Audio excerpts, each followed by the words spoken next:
In 2003, Ben Affleck famously donned the red cowl of Daredevil, and a great disturbance in the force was felt, as if millions of voices suddenly cried out in terror. But alas, there were not silence, they just cried out. They did not like it. We did see Kevin Smith cameo in the movie, which was a good thing. Yeah, I was always puzzled by that one thing. Well, here's the thing.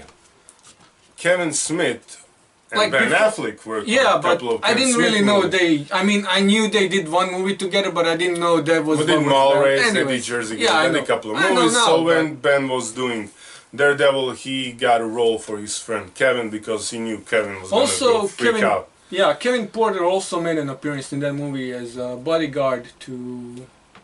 He played Batman later on. He plays Batman now on the Batman the Sun web series. There you go. If you've seen Batman vs. Darth Vader, that was Kevin Porter, so yeah. So for years these voices cried out.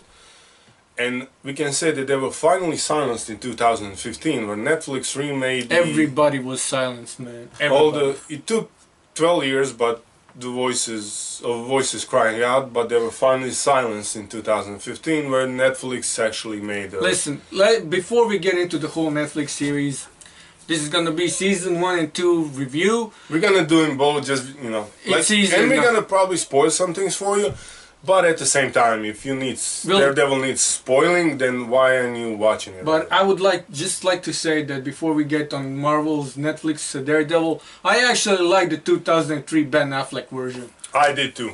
I liked it very much. I thought it was gritty. I liked. Especially because I didn't even know the character. Me neither. Until that point, and I like Colin Farrell's Bullseye. I like Kingpin. The whole movie just meant. But he appeared like once or twice, maybe on the animated Spider-Man series in the 90s. But I can't remember if that's true or not. But I think he might have appeared. Anyways, until that point, we never got Daredevil in a live action. At that point, we didn't get a lot of Marvel movies. Period. There was Blade. We got Spider-Man at that point. Spider-Man and X-Men. And also in 1998 there was a Punisher version which went under the radar, but then in 2004 we got another version. Anyways, this is all tied into the Daredevil series because... So when Daredevil came out, fans were furious because it did not stick to the actual comic. Although it actually literally took like pages out of the comic books and transferred it onto the screen, and which I discovered years later when I actually read. There you have it, folks. Frank Miller's for years and years, comic book fans have been crying out for somebody to take the panels out of the comic books and make it into a movie. And finally somebody did it, but they don't like it. Listen, some of the music definitely did not match some of the scenes, but you know, it was cool, it was gritty, and like seeing someone other than Spider-Man actually climb the streets of New York in a completely different manner than we are used to with Spider-Man up to that point. I mean, you had a couple of cliches that were tied into the early 2000s not knowing anything about Daredevil other than that he was blind, which was also cool. I think Ben Affleck, like our late grandpa, he was blind for many years, even until he passed away, and I think Ben Affleck did a great job portraying a blind person. I mean, I'm not going to take anything away from Al Pacino, who did an even better job, but anyways, it was cool to see it. It was... And it worked on the set, on the screen, it worked. Definitely. We liked the movie, and so really liked the movie. Yeah. Elektra is a completely different story, but as a 2005 movie goes, but...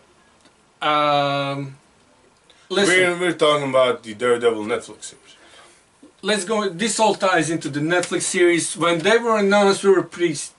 I mean, we weren't hyped, but we were like. We liked the idea. We liked the idea, definitely. And taking a hero that had his movie and giving him a series, because he can do a lot more in a 13 episode TV series than you can ever do in a 2-hour movie, and it worked.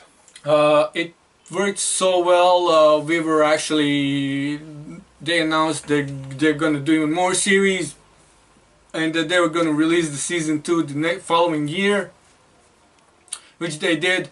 And I mean, just getting into the story of Matt Murdock and Foggy Nelson. Foggy Nelson's character, also played by an actor whose name I will never remember, but whose face I will always remember, because we're the Bash Brothers. And the guy playing Foggy Nelson in Daredevil series is one of the Bash Brothers. And he was also in another 90s movie, which was kind of superhero in of itself, about two guys that were bullied, called Mighty. So one of them was bullied. He was crippled and bullied. One of them was the bully. I don't remember. Yeah. You sure? Yeah. Okay, we made. I think he was bullied because of his appearance, because he was. No, he had a big heart and a small body, and his heart kept growing, and he played the bully. If you've never seen the movie, go see it. Do yourself a favor. 1998 or something. I think it was earlier than that. A great movie. We've seen it many times on VHS. Yeah. Anyways, it was cool seeing it. So. And on the other note, Jon Favreau played the role in the original movie. Of Foggy Nelson? Definitely, yeah. So you see, Daredevil the movie went. It all ties in together. But yeah, let's get back to the series. So the series starts with Matt Murdock doing lawyery things, and it isn't until a few episodes in there that we get the origin story, like how he became Daredevil. Well, how he became blind. And seeing that story, like, there was a lot of callbacks, not just to the original movie in 2003, but also to the Frank Miller series, Man Without Fear. And because I've read the comic books before the series came out, it was really cool, like, seeing stuff in the comic book. When I read it, I saw stuff from the movie, and then later on I saw the stuff in it in the series from the comic books, which was also cool. It's a cool storyline. And just I mean, I know a lot of like comic book fans had a problem with Karen Page character, and but they always have problems. They always have, yeah, definitely. But I thought it was cool. Like, here are these two avocados, and which is a cool scene in and of itself. Like them sitting on the stairs and just talking about being lawyers and defending those who can't defend themselves. And we see them grow from nothing and just acquiring clients. And Foggy Nelson, who is more business oriented than Matt Murdock is, who just wants to help clients. He just wants to help people, even in the payment pies, or not even. I think there was a payment in chicken at one point too, or fish at least. But yeah, like, I mean, food is good, but it doesn't pay the bills. And so we have, and now we come to the good part, like with villain. Kingpin. Vincent D'Onofrio, who, like, I forget the late actor's name who portrayed the black dude who portrayed Kingpin in the original movie. But he did such a great job. And Vincent D'Onofrio definitely had, I mean, he had a tough task ahead of him, because Michael Clark Duncan, late great Michael Clark Duncan. He had it was a tough role, because we've only seen it once, and there are ways, like, this is a character that can easily get a wrong interpretation, but Vincent D'Onofrio did such a great job with this character, giving him his humanity and showing his villainy through it, and his business orientedness toward making his city great. And I almost went into the making that city great again, but there, I said it. I couldn't help myself. But, and then the conflict and interaction he gets with not just Daredevil, but with Matt Murdock, and just the relationship between the characters, whether they're friends or frenemies or enemies, is just nicely done. Like, I can't. And then we get the whole ninja aspect as more villains show up on the scene. When we get the hand ninjas, is just like, you don't, I mean, you see it coming if you know the material, but even if you don't see it coming, it fits so well together, like, because Kingpin is also tied to the hand, and he does some business. And with all the great actors we actually have in this series, Deborah Ann Wool. Is she Karen Page? She plays Karen Page, and she's basically, she ties the whole thing together. She's in a way, definitely. She's the glue. She's that linchpin between. She's a great character in my opinion because she's such between Foggy and Murdoch, and yeah. the way she balances their relationship. She's working for them as an assistant, but she does such. She's one of those. Every TV series has one of those guys. He or she isn't the main actor, but they kind of hold the whole series. Yeah. They play the supporting role, but they hold the whole series together. Where if you take them out, it's not the same show. Very much like Phil Coulson doing it in Agents of S.H.I.E.L.D. and the Avengers. Yeah. But or Brian Coston. Yeah, but later on in the series we get... Karen does that job in Daredevil. Yeah. And later on we get Claire Temple, Rosario Dawson's character, who finds Matt Murdock in his Daredevil outfit somewhere in the streets of New York, and she takes care of him, and then lots of things happen between them. At the end of the series, is it at the end of the series where she just leaves, or is that in season 2? I think she leaves at the end of the series. She's like, too much. Because that might have been in season 2. But she goes on to have a role in all of the other... She becomes the glue that ties the entire Marvel Netflix universe together. And she's probably gonna be the one who unites the 4 Defenders. Probably. And because she knows the guy and she knows the girl who... I was gonna do Michael Pena, but I can't. Only Michael Pena, can do Michael Pena. Sorry.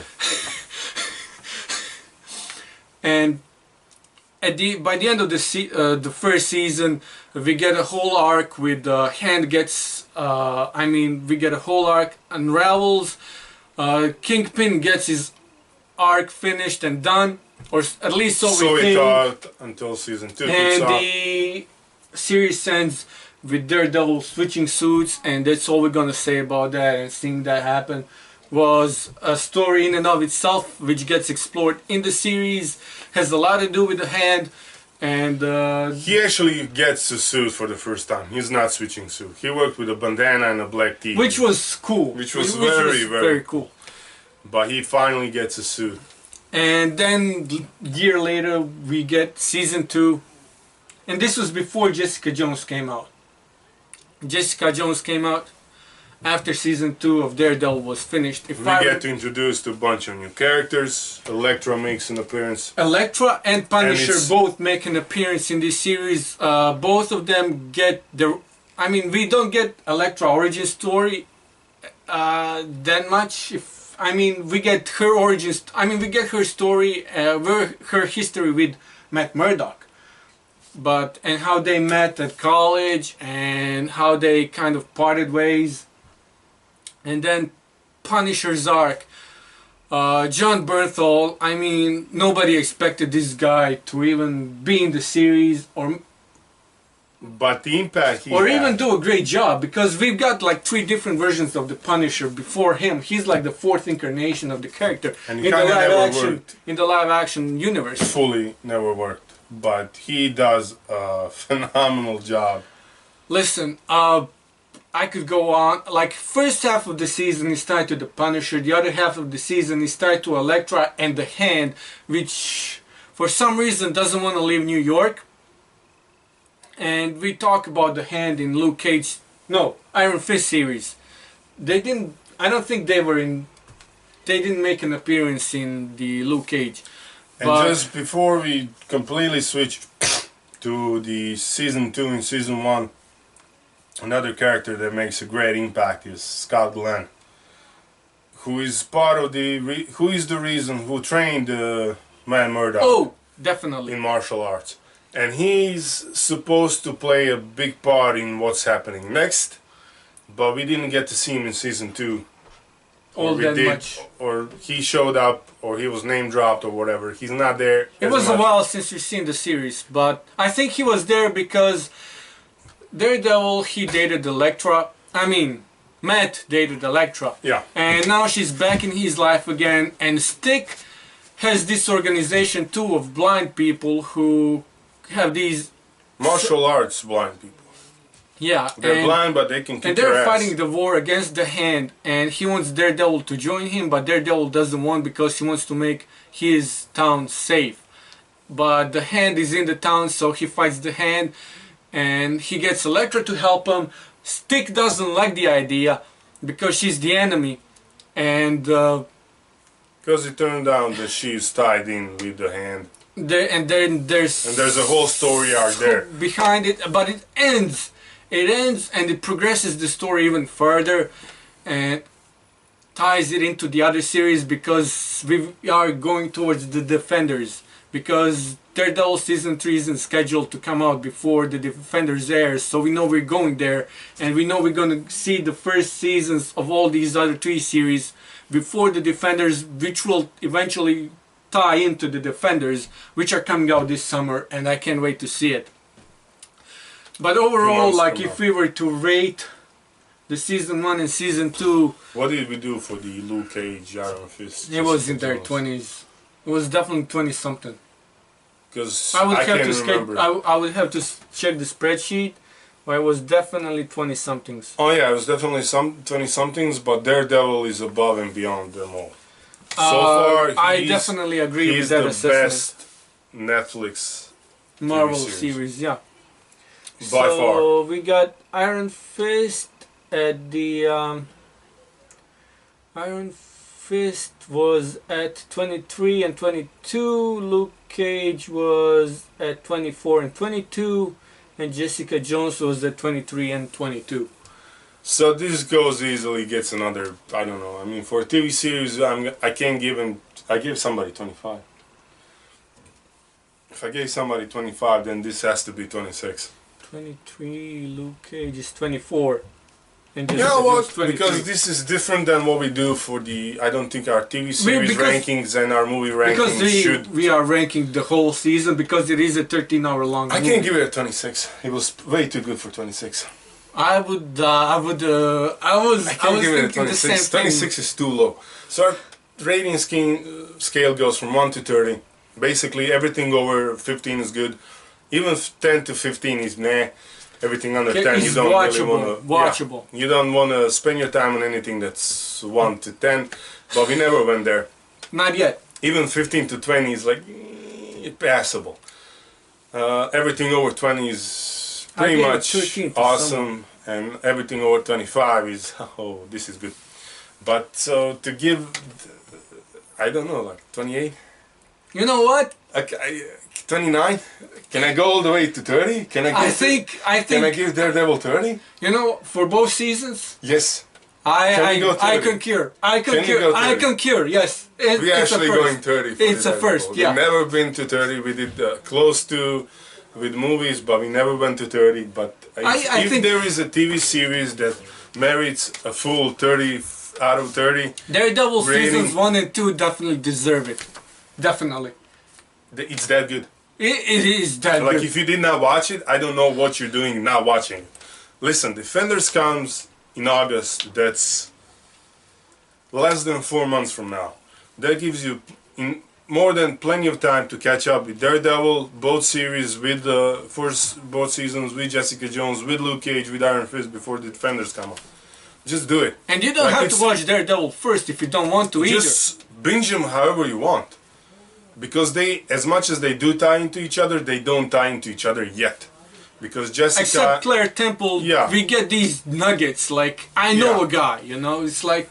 So go watch them, how they came out, just for that fact. But at the end of this whole thing, like, just go watch them. I don't know why you're not. They are that good. They are dark, but man, they're good. Definitely. And they're supposed to be dark, and they play that angle perfectly. The plot is perfect. As any TV show can have a perfect plot, perfect story, this one has it. Definitely. Acting is above and beyond what you can imagine.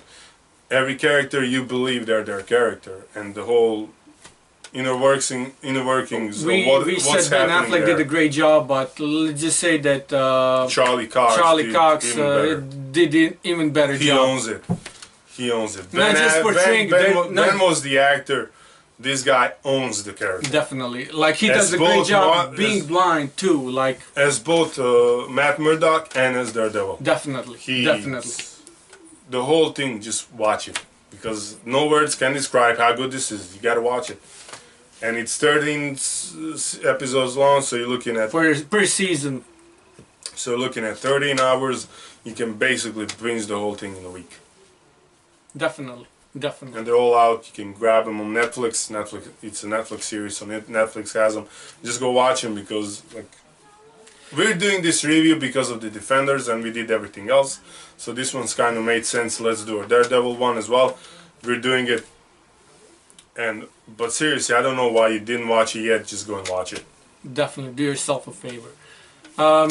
Yeah, and as I said before, I don't think I mentioned this, but when Netflix decided to go worldwide in 2016, beginning of 2016, they gave us the best gift that any company could ever have. So yeah, go. I mean, they definitely deserve being seen, and Netflix does a great job. We hope they keep doing a great job. Some people complain that they kind of dropped the ball on Iron Fist. We disagree. We totally disagree. They kind of did, because some of the behind scenes, like the fight scenes were done like 15 minutes, prepared 15 minutes before they were shot. So they kind of dropped the ball, but they made up for it in a way. Could have been better. Yes, we already talked about it. Season 2 of Into the Badlands is currently going, so if you want your fair share of martial arts done right, just go watch that one, but still watch Iron Fist. I'm just not, and Jessica Jones and Luke Cage had different style of martial arts. Luke Cage most definitely had a different style, and they're all different. There's thing to say they had no martial arts because they didn't need martial arts. Anyways, there's a lot of different stuff for many people. Each series is unique. In its own portraying its own characters done, but everything is done in the right way. You get to meet the characters, you get to see their background stories, you get to see what makes them who they are, and then now we're gonna get to see them together. And yeah, and we can't wait. I mean, only bad thing about the Defenders is, as far as we're concerned, it's only 8 episodes long. But I still hope it goes like hour and a half each, not an hour. Oh, that would be That cool. way they kind of make it up for and it. we forgot to mention the hallway scene and the staircase scene in Daredevil Season 1 and Daredevil Season 2. But listen, there's a lot of a lot of stuff that happens It's been a while since we saw You're probably getting, as the season was going on, when they aired it, you probably saw a bunch of spoilers to what it's hope. Listen, and also the Punisher scene in the jail is also amazing. And we get to see Kingpin returns in season 2, and you get to see a whole new life to his character, if you would. Definitely, especially when you didn't know whether he was gonna be there in season 2, especially with Punisher and Elektra coming in. There are way too many characters. And then to see him still get his due as far as screen time is concerned, but not just for the sake of screen time. They actually put him there with a purpose, and to see what that purpose is. We can't wait to what's happening next. And hopefully they keep going on. Let's just get the Defenders this summer, and next year we can go with Jessica Jones Season 2. And Punisher is getting his own series. So I mean, there's stuff happening. There's still rumors about there's still rumors about Moon Knight series, but that's neither here nor there. So right now, listen, you're looking at a whole cinematic universe or TV universe, if you would. I mean, and it's gonna go on for a while. Definitely. It's really gonna go on for a while. As long as they keep making good stories, I think that's... And right now, and they have comics full of good stories. So there's a lot of source material, favor, definitely. Catch up to them, because this stuff is gonna go on for a while. And you're gonna, at the end, you're gonna feel like you're missing out on something. And you are. Definitely. That's it. That concludes our review for seasons 1 and 2 of Daredevil. Go check out the Luke Cage, Jessica Jones, and Iron Fist. We'll put the link to our videos if you haven't seen them. It's all non-spoiler right here below. Like, share, subscribe. Let us know what you think. Let us know where you disagree with us. Just be cool about it. We don't respond to trolls. And yeah, Bash Bros up.